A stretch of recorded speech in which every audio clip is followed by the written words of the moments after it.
voters cast their ballots for the 2020 U.S. elections at an official ballot drop box on a sidewalk in Los Angeles, California, on October 12, 2020. Frederick J. Brown, AFP via Getty Images. Donald Trump has long had a behavioral tic that gives his game away. He has a history of accusing his opponents of doing or planning what he and his supporters are actually doing or planning. To take a few obvious examples, he accused Hillary Clinton's campaign of working with the Russians to undermine the election, when a wealth of evidence suggested it was the Trump campaign that was benefiting from the efforts of Putin's people to throw mud into America's electoral works, even if the Mueller inquiry concluded it was not via deliberate coordination. And, throughout his presidency, Trump has accused the media of gratuitously spreading fake news, when in fact Trump himself has practiced the dark arts of propaganda and misinformation in a way no other president has come close to. Want more from Sasha? Check out the first ever Nation Festival featuring Sasha Abramsky alongside an extraordinary group of speakers, November the 18th to the 21st. So the longer and louder Trump goes on about his opponents committing electoral fraud, the safer bet it is that Trump's people, as he lags in the polls, are gaming out ways they can themselves undermine the integrity of the voting process. If you're looking for a signal 18 days before the election, you could do a lot worse than paying attention to a shocking story out of California. Apparently, in several Southern California and Central Valley communities, the state GOP has deliberately violated state law by putting in place more than 4 dozen of its own unsecured voter drop boxes, in locales likely to attract conservative voters, including in several gun stores in and around Fresno. More signal. Noise. Trump deploys the strongman's playbook. Sasha Abramsky. We have a COVID in the White House. Sasha Abramsky. This comes after months in which Trump has loudly denounced mail-in voting and voter drop boxes. As I reported in Tuesday's column, conservative politicians such as Texas Governor Greg Abbott have gone into overdrive looking for ways to shut down Dropbox locales.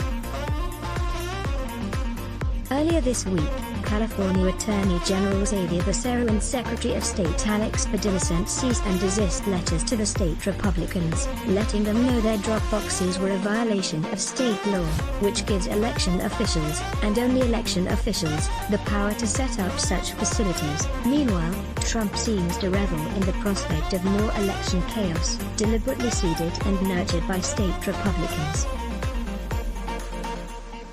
On Tuesday and Wednesday, he sent out a series of tweets urging Republicans in California to stand firm in their illegal actions, in the wake of which the party suggested it would ignore California's cease and desist letters and keep the boxes functioning, and suggesting that party operatives in New York, Illinois, and elsewhere should pull the same stunt. To sum up the broader context for this particularly unsavory signal, while GOP senators in Washington are twisting themselves into a moral knots to justify their rush job confirmation of a stunningly conservative Supreme Court nominee, and doing everything in their power to ensure she is in place before an election that the so-called law and order president is trying to throw into legal chaos so that vote count disputes end up before the Supreme Court, that same law and order president is busy encouraging dirty tricks operatives to break state election laws in multiple states simultaneously.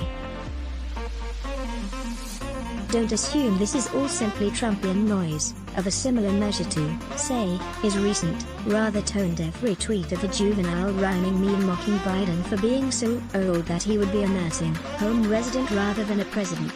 No, when it comes to election shenanigans, this is serious stuff, for Trump is going full authoritarian to destroy trust in an election that he looks increasingly likely to lose. To my mind, that's the unrivaled domestic signal of the moment. But I'd be remiss if I didn't at least give a nod to unfolding international stories, as well, for, in this Trump-obsessed, COVID-19 moment, it's all too easy to turn inward, to forget that the rest of the world is still out there. Take, for example, the escalating violence between Armenia and Azerbaijan, which has all the hallmarks of triggering a broader regional conflagration.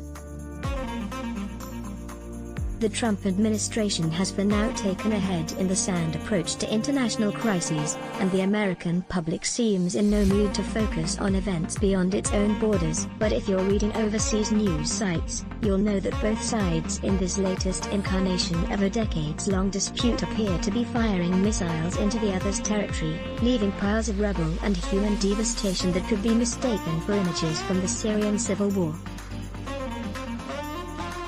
It's also worth paying attention to the story of an alleged Turkish plot to assassinate a Kurdish Austrian politician in Vienna. If confirmed, it would place extraordinary pressures on the European Union to impose tough sanctions against Recep Tayyip Erdogan's government in Turkey, even though Turkey is a member of NATO. Consider the October UNICEF report indicating that as a result of the pandemic 150 million more children are living in what the report terms multidimensional poverty, lacking access to even basic education and/or health care. You'd have thought the pro-life president and his congressional allies would be all over that one. Instead, nothing. Just the unpleasant spectacle of an American leadership too preoccupied with its own woes, too fixated on ginning up domestic electoral chaos, to expend political and emotional energy even pretending to care about the rest of the world. Let's block ads. Why? Show your love for him. Click the link in description. Thanks for watching.